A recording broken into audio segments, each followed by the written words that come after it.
We joke and call them by the name McDojo, but there are places that should be a no-go, where instructors yell and hurl abuse. With the rules of good conduct, they play fast and loose. So if you want your martial arts club to succeed, I have some advice you might want to heed. Don't be a dolt who's arrogant and cruel, or your students will leave and you'll look like a fool.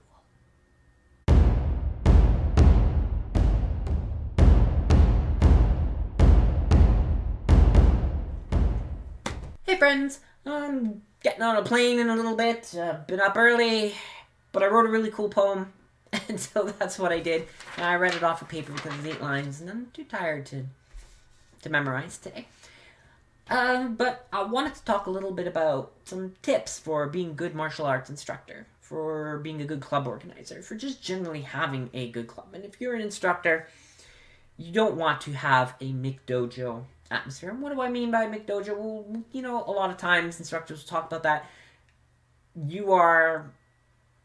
It's like McDonald's, like a fast food restaurant. You have this set menu of things and you just put it onto the students, and you can go anywhere and get the same experience, and you want to have a different experience. Why should people come to your club? And if we're talking about swords in particular, we already have this cool aspect, and people who might not be comfortable trying, karate or kung fu or something like that, they might be, oh, well, I want to give sword fighting a try. It sounds really cool. So this is how you can kind of shape that as an instructor to really make your students feel welcome and invested and want to come back for more. So, 4 tips, really quick. And by the way, thank you to Maxla. They came up with this idea on the Sphinxes Discord server, the Sphinxes.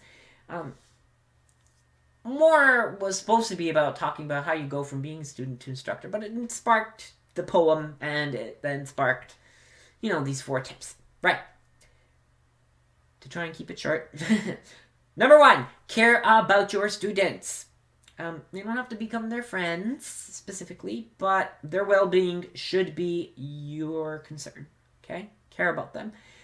Don't yell and scream at them. Don't hurl abuse. Don't make them do all sorts of ridiculous things. Your job as an instructor is to teach them stuff so that they enjoy learning.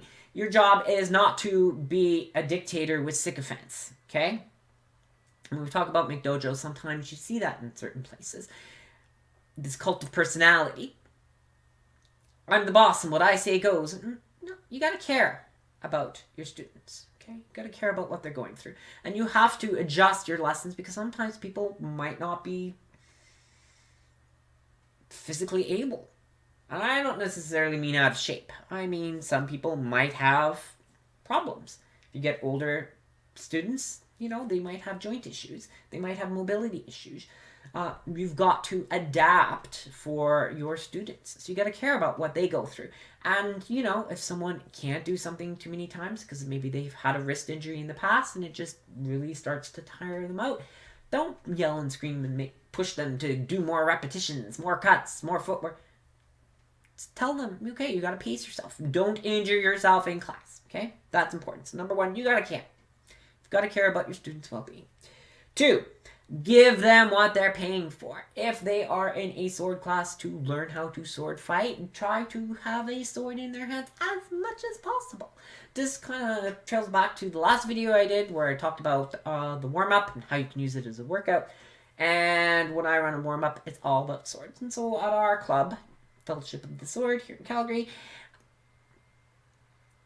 our 90 minutes of training is pretty much sword in hand, slide into class, sword in hand for the whole time. Okay? It's very important because that's why people are there. They're there to learn to play with swords. That's the cool factor. So you should try, if you can, to have everything revolve around techniques.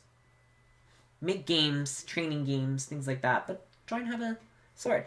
Or you can have fun games for your warm-up that don't involve them, but then it becomes more of a game. It becomes more of, we're laughing, we're having a good time, and we're getting fit at the same time.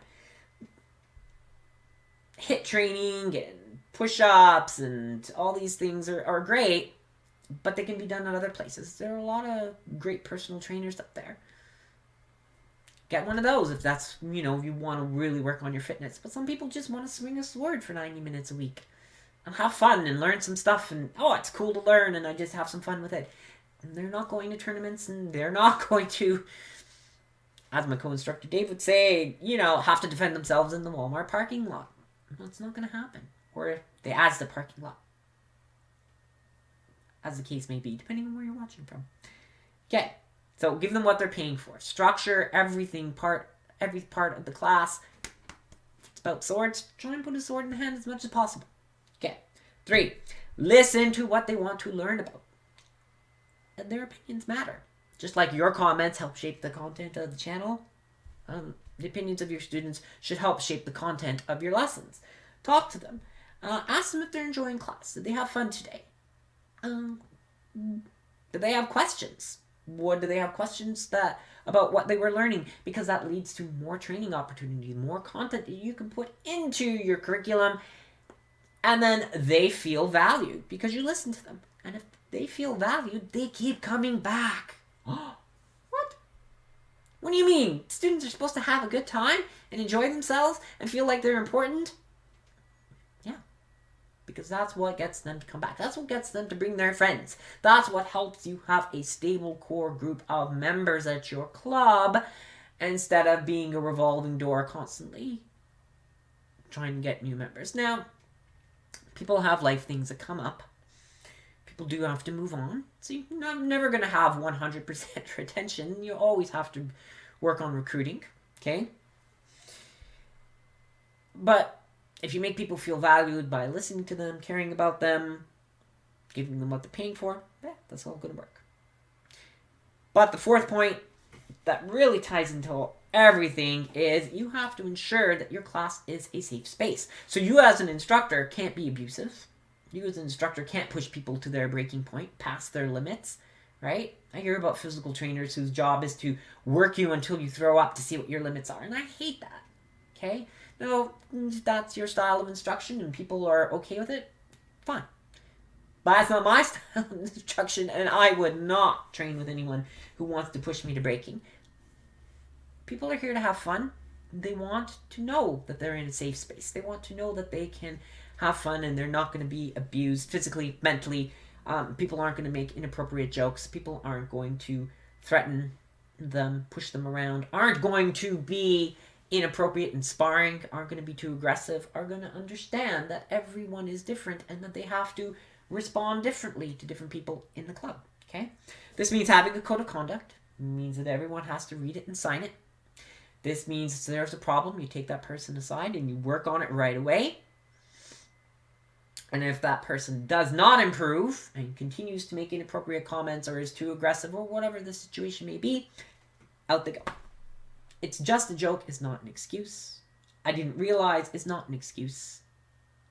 People have to be better. And if you want your club to succeed, you need to make sure that as an instructor, you are looking out for things. You are watching and you are making sure that everyone is working towards that safe space, because that helps to show you care about your students, which gives your students what they're paying for, a good time playing with swords, for example, and then you listen to what they want to help structure that so that it continues the cycle, and then because they feel valued, they know they're in a safe space, and it's just a cycle, okay? It just keeps going on. So, no McDojos, no cookie cutter, shouty people making you into warriors. No, this is a hobby. It is for fun. Keep it fun, okay? Yeah, we sweat yesterday in class. I did a lot of one-on-one drilling with a few people. Mask on all the time. It's a good workout, but it was fun. And that's really what it should be. So, I'll end the video there because it's going to get too long if I keep going. Please, remember, people deserve respect. Give it to them. Care about them. And if you don't like that, don't come to my club. Okay, friends. Anyway, 1,041 subscribers as of the time of recording. This is pretty cool. Thank you very much for the support, for the subscribes, for the likes, and of course for the comments. I gotta go and get on a plane in a couple hours. And until the next video, do remember, take care, stay safe, stay warm. It's really cold out there today. And keep on swinging. but I'm sitting too close to the camera, so that's a little swing for today.